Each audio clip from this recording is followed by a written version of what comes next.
Welcome to the Coffee with Closer show, where we interview real investors that are doing real deals in this current market about how they are finding, funding, and flipping the deals. We talk about what they are doing that is working and the things they did that didn't work so that you can save time and money as you become a real investor. Welcome to the Coffee with Closer show.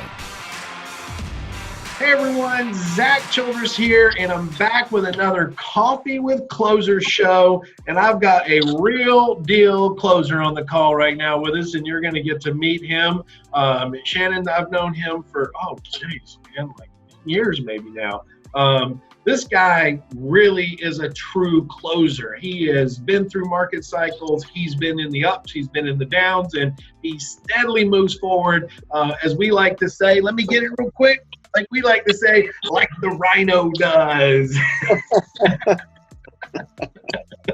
So I got all kinds of gadgets on my desk here. But I've got questions for him, just like I've got for every other closer that we interview. And this show is really about a deal. This isn't about what people have done 10 years ago, 3 years ago. This is about stuff that's happening right now in today's market and deals that they're doing right now in today's market. And so that's what this show's all about. So get excited. I'm going to dig in right now. So let me just introduce Shannon to everybody. Shannon, say hi. Hey, everybody. Awesome. So Shannon, I like to kind of start by getting people to understand you, right? So like, what market are you in? What was it that made you want to be a real estate investor? What was a turning point in that journey? So let's just start there first. What market are you in, Shannon? I'm in the Biloxi, Gulfport, Mississippi market. I do some in Mobile. I've done some in Hattiesburg.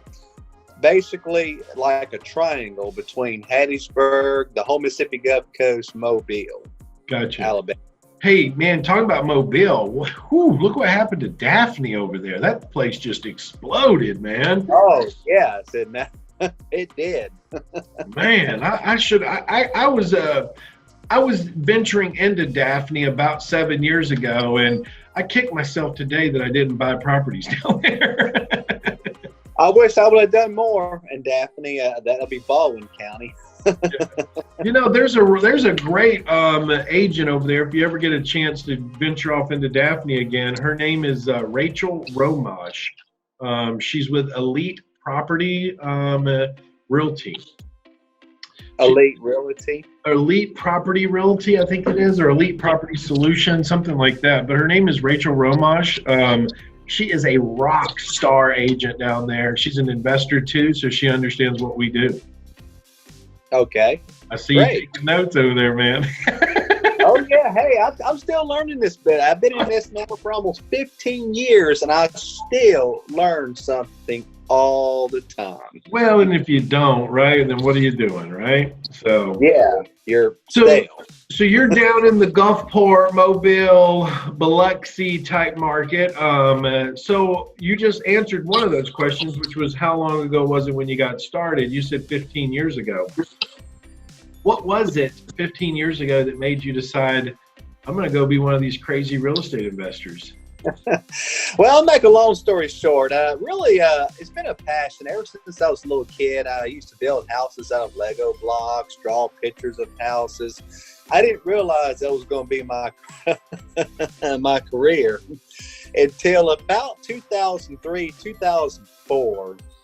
I was a graduate for USM, University of Southern Mississippi, a business degree, and I thought I was going to get this cool day job as business manager, chief executive, et cetera, et cetera. Long story short, my job was the Sun Herald as a district manager, and I'm telling you, it drove me bonkers. I was working 60, 70 hours a week, only making maybe $30,000 a year as a salary. Take out your taxes, take out all the FICA, all that other stuff.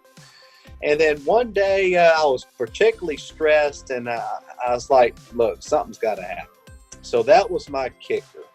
And then I kept remembering, we was in the stock market, we was doing all the other businesses. I mean, they say 9 out of 10 businesses fail. And you know what? Even back as early as 2000, We were doing MLMs, which flunked every one of them.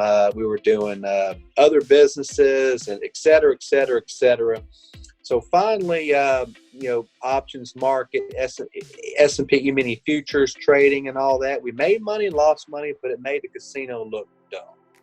Yeah. So finally, we actually read Carlton Sheets. This was way back. I remember in a Sun Herald company car playing the CDs of Carlton Sheets, and they said study other people's courses, learn more. So we did just that, and we started blah blah blah studying, and we got introduced to you, I think in 2011, I think 2012, I can't remember, but it was somewhere back around that time. We went to Rhonda Graham, went to numerous seminars, and put all that into a consensus.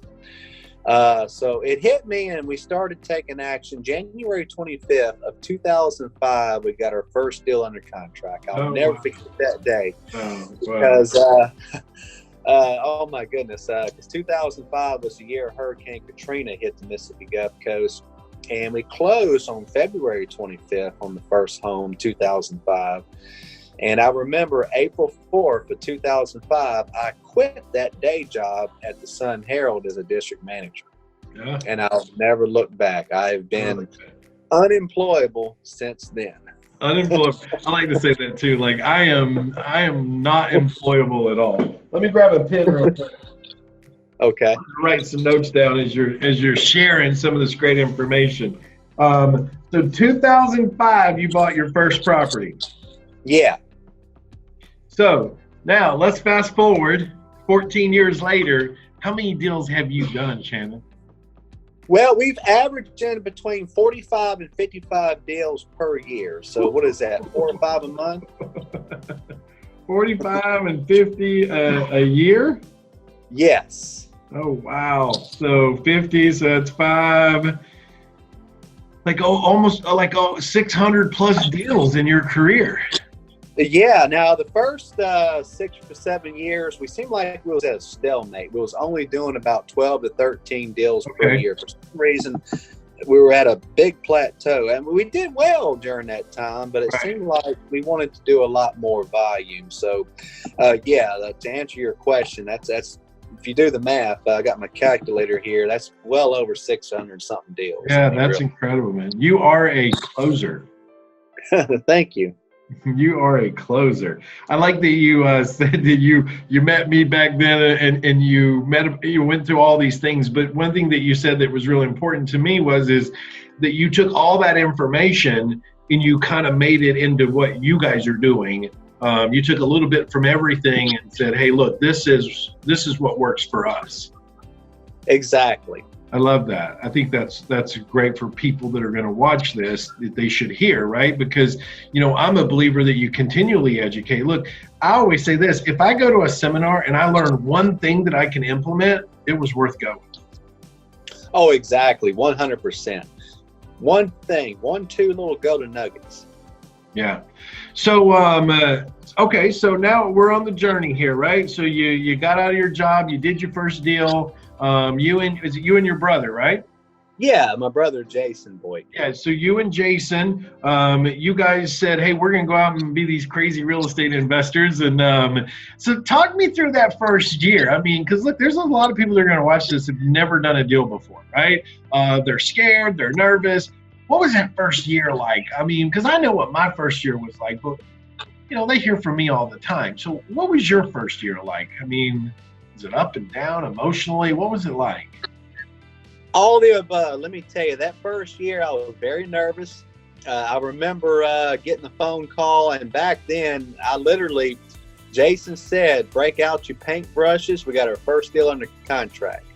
So I remember going out there, and I was very nervous. It was actually a HUD home. That we decided to fix up. We did all the work ourselves. We changed the toilets ourselves. Never ever change a toilet. Don't ever do that. Don't ever do all this stuff. Don't ever do all the painting. Don't do that. But that's what we did. First deal. I remember painting over wallpaper, which is a mistake. Don't paint wallpaper. Did it bubble on you? Oh yeah, it bubbled and it crumbled. Long story short, we wound up, really, really taking action, getting contractors and other people, and we fixed that. So That's funny. I guess you got to learn it before you delegate and outsource, I guess. But we were very nervous. I remember the first several deals, it was nerve-wracking. There was a lot of ups and downs. And I'm going to be honest with you, the first several years was it was tough. It's like any business. Yeah. We got hit, a few times, and you take 3 or 4 steps up, 2 steps back, 10 steps up, sometimes 4 steps back, and stair stepping up. Yeah, no, I'm with you, and that's just honesty, right? Like, this isn't HGTV. Yeah, this is honest. I think we wind up making 10 or 11,000. Actually, take that back. Excuse me. We kept that property a little bit longer term, and after Hurricane Katrina, we had a dip, and then the market spiked due to supply and demand, and we wound up making about $28,000 net profit after all expenses on a home that was probably lucky to make $6, $7, or $8 grand on our first retail flip. Right. Well, that's good stuff, man. So now you're 14, 15 years later, and you've got all your systems dialed in, and you're still rocking and rolling. So let's talk about a deal. Let's talk about a deal that you've either done last week, in the last 30 or 60 days. I mean, so I want to kind of dig into that a little bit, but I want to start with this question. What kind of deals are you kind of going after right now? Like, are you fix and flip, buy and hold? Are you apartments? Are you the Burr method? Like, help my listeners understand, like, what's the name of your company again, Shannon? Divine Homes and I-10 Properties. That's our main companies. Now we got some smaller other holding companies as well. So Divine Homes. So let's just use Divine Homes, okay? So with Divine Homes, what is the main strategy that Divine Homes is going after right now in your business today? Retail and flip. We got our long-term holds, the ones that we sell on lease purchase contracts. That's just another leg of our business. Right. That could be another conversation, or we can talk about it at some point in the future. But as far as retail, we still wholesale to this date occasionally, especially in landlord areas that we was able to acquire low and able to flip it to a landlord. Yeah. So we still wholesale to this date, but a lot of it is our retail churn and burn. Of course, for lease purchases, that's the other leg of the business. So you kind of have you're not a one-trick pony, just say. Yeah. Whatever we can structure a deal. Of course, we're looking for apartment complexes too, 20 to 60 units, maybe 80 or 90 units. That's been a little bit of a challenge to get the right deal. Yeah, trust me, I know. I'm looking forward to. All right, so is the deal we're going to talk about? Is it was it a fix and flip, or was it a burr, or what's the deal we're going to talk about today? All right. Well, I'm going to go to my spreadsheet here. Okay, click. Okay, this is 10277 Fire Tower Road. Now, this one we acquired it on April 28, 2017. So that's a couple of years ago, but it's worth mentioning because it's one of our better deals for South Mississippi. Okay. We're average $15,000, $20,000, $25,000 net profit after expenses, after holding costs for any private money. But this one here actually came from one of our signs, the famous, we buy houses, cash for, we changed our sign. So that's a good point. So that's one of our next questions is so this deal that you got, that you're talking about, your marketing stream was a bandit sign. A typical bandit sign, an old-fashioned. So what about if you looked at the deals that you've done in the last 60 days? Where would you say most of those deals are coming in from? We do pay-per-call, pay-per-click. It's hard to really say. I had to find the other spreadsheet. A combination of online marketing, the signs. We do buy at auctions. Okay, we do acquire some at auctions. You got to be careful at auctions because sometimes the title is goofed up, and we've had I'm literally two houses now I'm fighting to get possession of. One of them we got almost $90,000 tied up in on Valdelia that we're fighting to get possession that we brought at auction. So that auction's just, courthouse steps. That's just one way of many, many ways to buy property. Yeah. So you're doing online, click to send them to your website, get a lead. You said something else too, click to call? Pay per call. Yeah, there's pay per click and pay per call. Now I got to give credit to my brother, which he's not with us right now, but he's very intellectual at that side of the business. I got my strengths and weaknesses, and Jason does what he does best. Yeah. That makes us a perfect business partnership. I like it. So you're doing the online, the auctions, obviously bandit signs, and you're doing the pay per call. So that's like you guys have hired a floor or something that call out-of-state owners or vacants, and if they get somebody on the phone that turns into a lead, you're paying for that. Exactly. Yep. Okay. All right. Well, cool. So let's go back to this deal. So the deal that you're talking about came in through a bandit sign, and it was a single family flip. Yeah, single family home. Okay. So answer me this real quick. So we got the bandit sign out. The seller called in. You got all the information. You've made the offer. Now you've got the house. So tell me something that you can just pinpoint to a matter of fact that went wrong on that deal. Okay, well, I tell you, I got to think about this one because we brought the home for $60,300. We wound up selling, and I got the spreadsheet right here in front of me for $210,000. Boom! Now we put in $39,342 into it. We had 5 months of holding costs, so I got that in there. I got the brokerage commission, closing costs, acquisition. There was no buyer's closing costs. They paid their own closing costs. So I got a survey in there. I got prorated taxes. We had to put a new well tank. If anything went wrong, we had to dig a brand new well. Which wasn't in the original budget?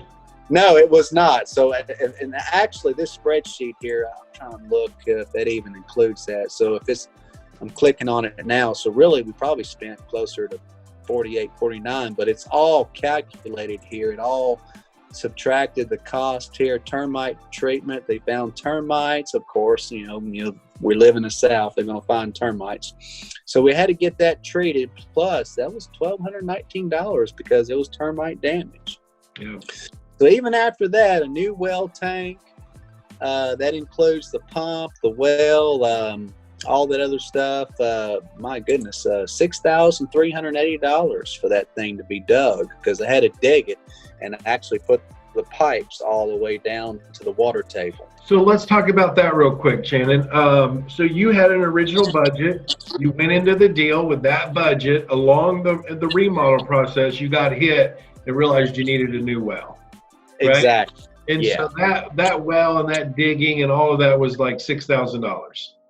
Yes. So let's talk about that for a minute because somebody new watching this, one of their fears is exactly what you just said, right? It was, well, what happens when I buy this and something comes up that I'm not expecting, right?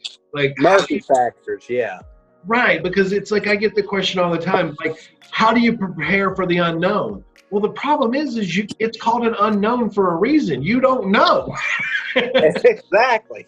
So I would advise everybody to put a Murphy factor in their budget. Like I'm looking at my spreadsheet now. Now, ironically, I just got only a wimpy $1,000. I don't understand that. I should have put more in there, but always put a Murphy factor budget in there. Our original budget for fix-up was only $35,000, and we thought we was only going to sell it for $189,000, which still would have been decent profit. Right. But we wound up spending $39,342. I'm literally looking at the spreadsheet now. And then, of course, you got to add the well and termite treatment and all that. But we sold it for $210,000. That's a win. So I want to go back to your Murphy law, your Murphy factor for a moment, okay? Because, some people refer to it as a hedge factor, Murphy's factor.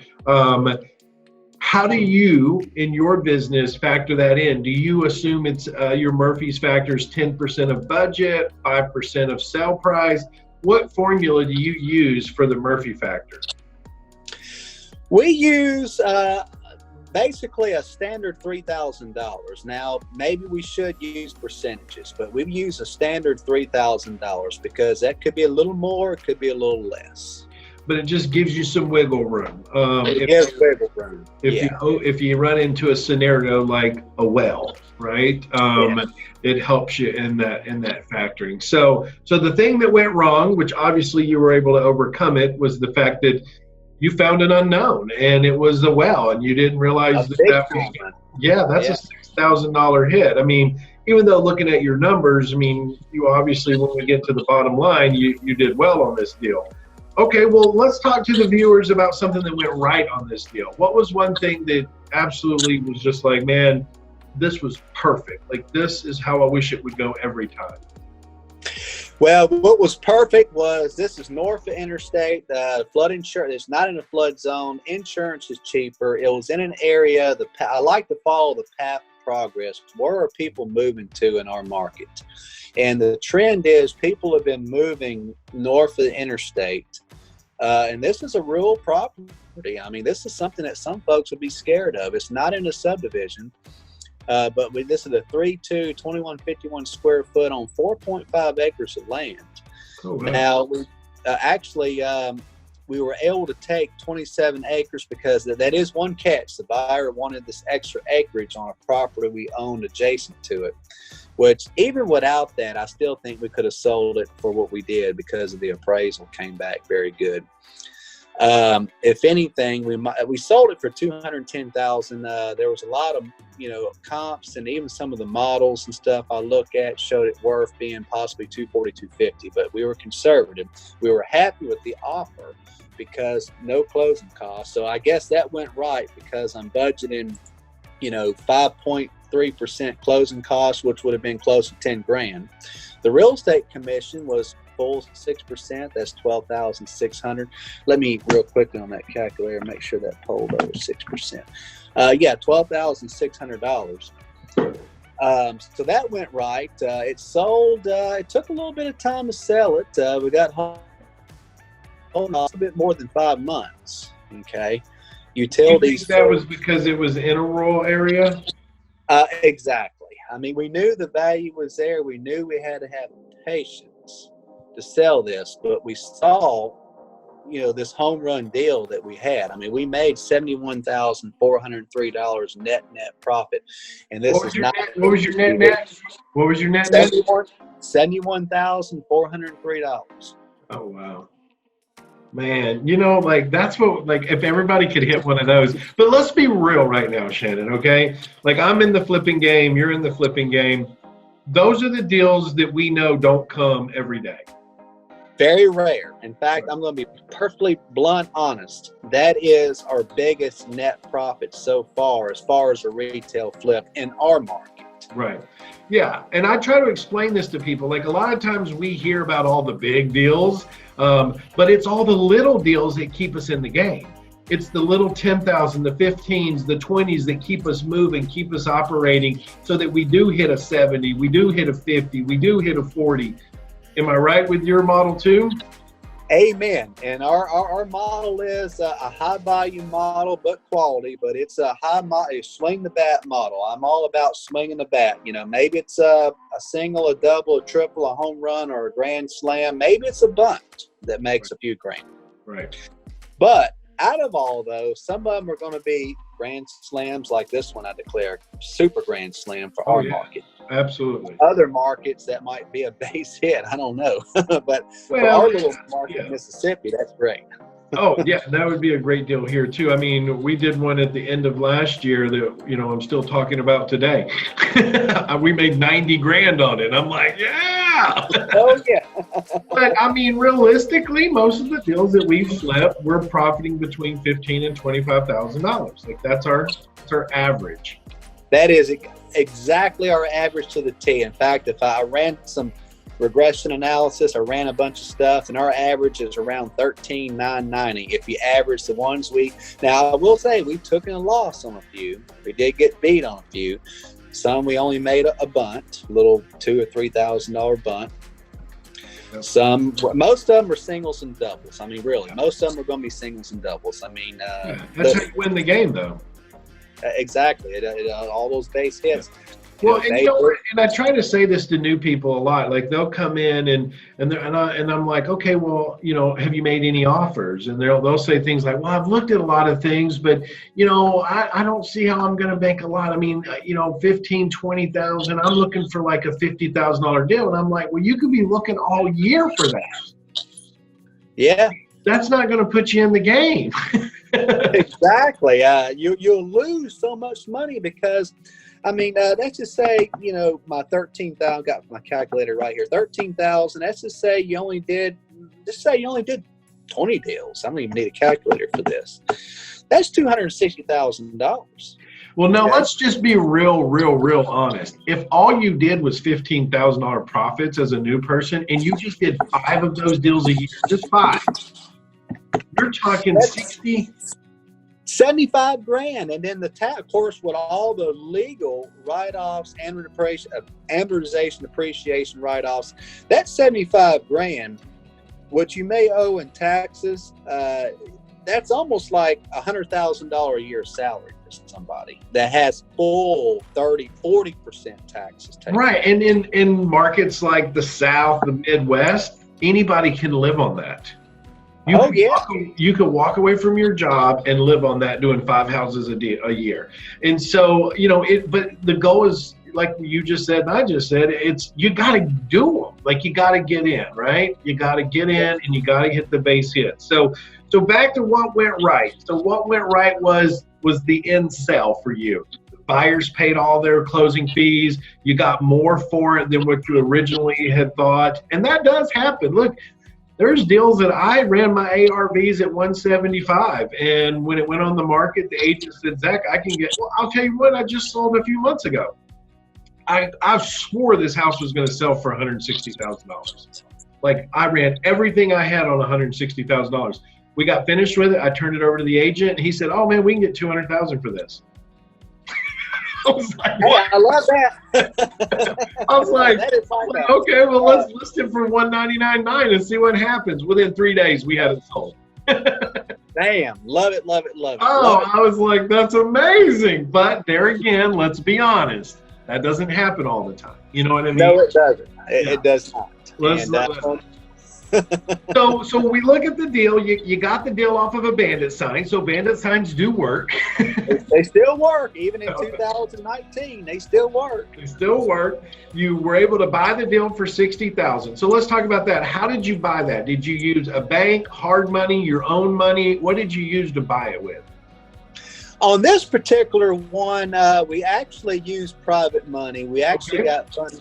Let me look at my spreadsheet here. I got so much clutter on my spreadsheet. Let me see here. What did we fund on this thing? Okay, where is it at? Well, we wound up borrowing $80,000 on this thing. Okay, so you borrowed the purchase and some of the construction.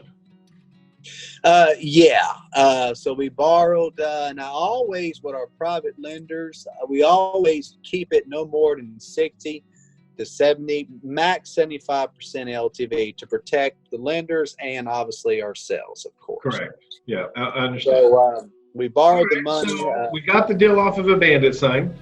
We used private money, so private relationships are important. We got the purchase paid. We got some of the construction paid. So obviously you had a little bit of money that you had to round up on your own. Is that correct? Yeah, $90,000. Excuse me, $90,000 on this one here. I was trying to find it. I got so much clutter on the spreadsheet. So 90 grand. So 67. So we had 30,000 to play with. That covered the lion's share because our original budget was 35 grand. And we could have actually borrowed more money, to be honest with you, but we decided to borrow less. So we could have actually borrowed as much as 100 grand and actually got paid to buy this house, which would more than enough cover the rehab and the Murphy factors like this well tank and pump that we wind up happening, few weeks down the road. So yeah. Gotcha. All right. So you did have to bring a little bit of money to the table, but overall, you got this thing sold in 5 months, correct? Yes.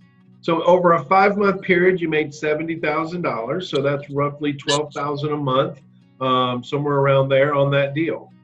And the Murphy factor was a big thing that you talked about today, and I hope everybody hears that, because you still made $71,000 with a well issue, and that's still good, man. And look, a lot of people watching this, they're going to say, "What's a well?" What's a well? Well, in some parts of the country, they're not tied into sewer or city utilities, and so you got to dig a deep hole and tap into a water line, and or they're actually not called water lines; they're called what? A water table all the way down 200 or 300 feet below the earth, which takes excavation, a lot of equipment. The tank itself, which I think was 50 or 60 gallon tank. It might have even been a 100 gallon tank. I don't remember how big the tank was, but you got to pay for the tank, you got to pay for the pump and the pipes and all the other stuff, and even put a little pump house on there to make sure nobody steals those things. Because hey, look, I grew up on well water, so I know. I'm a Southern boy. I did too. I remember whenever we would have a faucet that dripped, if we didn't fix it, that whole tub would turn to iron. You know what I'm talking about? I know what you mean. And then constantly, every once in a while, having to reprime the pump. Yes. Off water pressure. Absolutely. And there was lots of times we had to move the well because, I remember one house that we grew up on, it'd been there forever. Sometimes those water mains, they run out and you got to go find another water line. So, all right, well, answer me this. So we got through a lot of these questions. You talked about your profit. So what's your goals over the next 12 months? What's Shannon and Jason's real estate goals over the next 12 months? Well, I mean, if you go back to this year, our goal was to make, I put on there $1 million net profit. That includes everything. Now we may be a little short, but hey, if we are 600,000 or whatever, hey, that's a good day at the office. And we're a 50-50 partner, so let's just say we only make 600, which is awesome. Okay, 300 grand. Now we don't pay ourselves all that money. We keep the lion's share in the business. We only pay ourselves about a third, 33% of earnings, maybe a little more if we need the money. Okay, so that way 65% is still being circulated back into the business for reinvestment, for education, for because for example, long story short, in order to buy an auction, you need to have cash readily available. Yeah, you can't go to a private lender and get that money. Ron Grant even says this. You can't go to a private lender and get that money on the day of the auction. So we actually have to self-fund, pay the cash, hard money on spot, 50, 60, 70, 80. And we've invested as much as 140 grand on a good deal on the spot. And then if we want the money back, we call a lender up. Hey, we've got a deal here. We own it. Boom, boom, boom, boom. They do the title work, blah, blah, blah.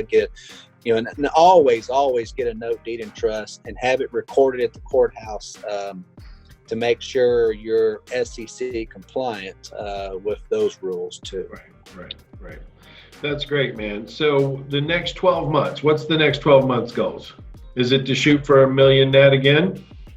Yeah, in fact, I'm going to be working on goals. Actually, I started working on them now for 2020, and we're going to aim for $1 million. We're going to probably fall short this year, which is fine. I mean, 600, 650 is a good day at the office. Yeah. So we're going to shoot for $1 million net profit, not gross. Gross is probably 4 or 5 million. Yep. And then after expenses, I always look at net profit after debt service, all your expenses, utility. True net profit. True net profit. Right.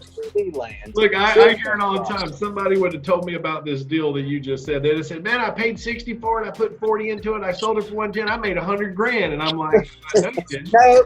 No, you Real didn't. estate commission, closing costs, home inspections and repairs. I got to add this real quick. Capital gains. I mean, there's all kinds of things you got to think about. So answer this question, Shannon. So what are you seeing in your world with the current state of the market? Like, what does that look like for you in your market? Or, I mean, is it high competition? Are you guys worried about the market turning where you are? Like, talk to me about that. The competition has indeed increased. It has. Okay. Am I concerned about a recession? I mean, at some point we will have another recession. I doubt it'll be as severe as the previous recession, which, by the way, did hit us back 2012 or whenever it was. We got hit. We recovered remarkably. But I'm not that concerned about a recession. I mean, competition has definitely increased. Now, that's double-edged sword. That's good news and bad news. Right. Good news, if you're holding on to long-term portfolio like lease options, long-term rentals, apartments, whatever, it's actually sparking appreciation. That's good news. We want appreciation. Part of wealth. That's retirement wealth. Right. The bad news is it is competitive. It's a little more challenging. You got to be more strategic. You got to get more aggressive. My motto is multiple fishing ponds, multiple lures, multiple poles in the water to catch the good deals. Exactly. Man, I love it. I love it. And you know what? We're seeing the same thing. I mean, I was just making the joke. I've been in my market here, which I've invested all over the U.S., but my market here over the last 10 years, I've invested heavily, right, in the Huntsville, Madison market. And man, I remember it was like there was no competition. I was buying fourplexes for $60,000, $80,000. Now, everybody has come in from all over the country and internationally to come here and buy. And I'm seeing, like, we just saw somebody pay $180,000 for a fourplex in the same market I'm in that I was paying $80,000 for. I was like, oh my gosh. Wow. I mean,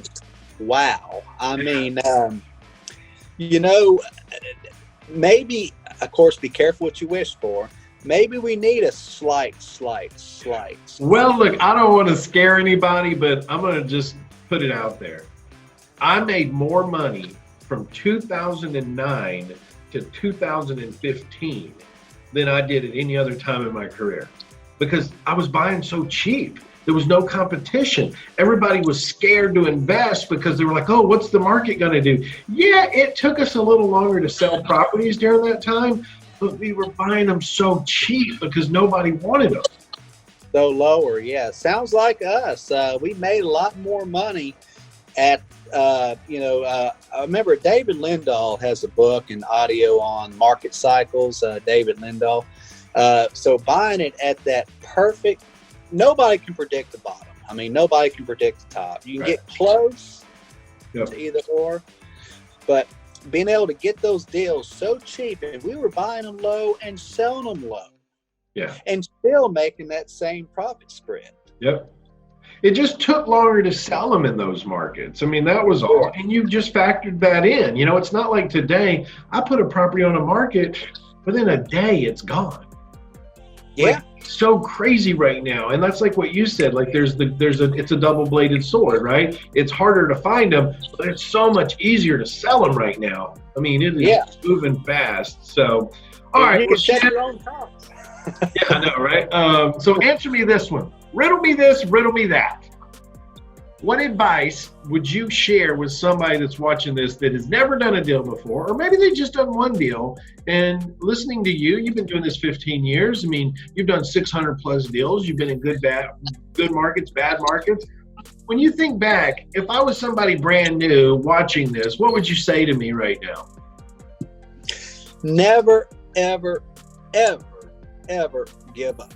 Hang in there. That first 6 months to a year is so critical. Yeah. So many people say, oh, I got burnt. Oh, it's not working. I'm going to be honest with you. Long story short, my parents were like, "Oh man, go back to your day job, get your MDA," because we weren't really making a whole lot of money those first few months. I mean, we started in January, closed February 25th. I didn't get a check until April. Not April. Maybe it was end of April, early May, and that was a wholesale flip, waiting on some of the others to manifest. So my advice is patience is a virtue. Patience, patience, patience, patience. It will work if you continue to plug it in, just like any business, and allow it to manifest itself into its monetary and physical reality. And do you believe that new people should just go at it alone, or should they get help or support, or, I mean, any of that kind of helped you guys get going? Oh yes, most certainly. Get a mentor. Go to course. We spent countless. I mean, course after course. I mean, I could talk for hours naming. Of course, we joined you guys. Talk forever and ever of all the seminars, webinars, YouTube videos, books we read. Yeah. Mentors. We even had personal mentors, which I think Justin Allen, if you're on the call or if you're hearing this as a personal mentor here that lives here, Jeff Holland, which is no longer with us, God bless his soul, hope all is well, helping us mentor. So mentor is definitely the key, okay? Yeah. And education combined with action. Action, that's the key, right? Yeah, exactly. That's the key. No, that's great. All right, here we go, man. I'm gonna shoot you some fire questions. Okay, are you ready? I'm ready. Fire. All right, man. Here we go. What's the best place to go on vacation? Hawaii. I love the Big Island. Yeah. All right. What's your favorite automobile? Lexus. I got a Lexus hybrid H300 right now. Look at you, big guy. I figured you would be a truck guy. Hey, I got a truck too. I love my pickup truck. It's a Nissan 2011. Yeah. All right. What's your favorite season or holiday? I love spring. I mean, spring. Everything is blooming. I love it. But don't get me wrong. I love fall and winter too. We go snow skiing up in Colorado and North Carolina mountains a lot. I understand. So what's your favorite or the best podcast you've listened to? Oh, that's a good question. I remember Brian Tracy, either him or it might have been Tony Robbins. One of those was an excellent one. I just don't recall. Awesome. Favorite food? Steak. I love my steak. Hey, I hear you. How you eat it? Rare, medium, well? Medium. Medium. All right. Early to rise or sleep in? I wake up early all the time. Angela, my fiance, she's like, "You getting up too early?" Early to rise always. What time is early for you? Literally 5 to 5:20, 5:30 in the morning. Awesome. A lot of, like, when I interview people, a lot of the people that are having a lot of success, they're all early risers. Like, that's one of the common things I do see with them. So, all right, what about this? So obviously you're early to bed then, right? Yeah, I get to bed between 9 to 10 o'clock. And now if I'm working, if I'm, whatever, it may be later than that. But I try between 9:30 and 10 o'clock. Gotcha. So what's your favorite book? Rich Dad, Poor Dad by Robert Kiyosaki. And obviously his audio too, yeah. Favorite movie? Back to the Future, the whole trilogy. I love it. But Doc! Doc! I love it. Well, Shannon, look, man, if somebody if they find a deal in your neck of the woods, where should they send it to? Right now, send it at, my Gmail is temporarily corrupt. So for right now, I'm going to use my old-fashioned Yahoo, which I've had, my goodness, for over 20 years until I fixed Gmail. I buy property 25 at yahoo.com. I buy property 25 at yahoo.com. Yahoo.com, yes. Got it, man. Well, listen, man, it's been great having you on the Coffee with Closers show. It's been a pleasure, Zach. Thanks for the invite. No, man, it was good catching back up with you. When I was thinking of like who's real closers out there, obviously you came to mind, and thank you. You're out there making it happen, man. So I appreciate you being here, guys. You've heard it here. You heard it first. This is Coffee with Closers with another great episode with Shannon down in the Biloxi, Mississippi area, knocking it out of the park. The triangle down there, as he said, all the way over to Mobile and just the whole area down there, really. So I love what he said. If you got anything out of this, think about Murphy factor. Remember that there's always going to be something you're not ready for. So just know that as he was talking about it, I wrote a lot of good notes to share with you guys. So, hey, check us out on the next one. This is Zack Attack signing out with Coffee with Closers. I'll see you again on another one. Bye now.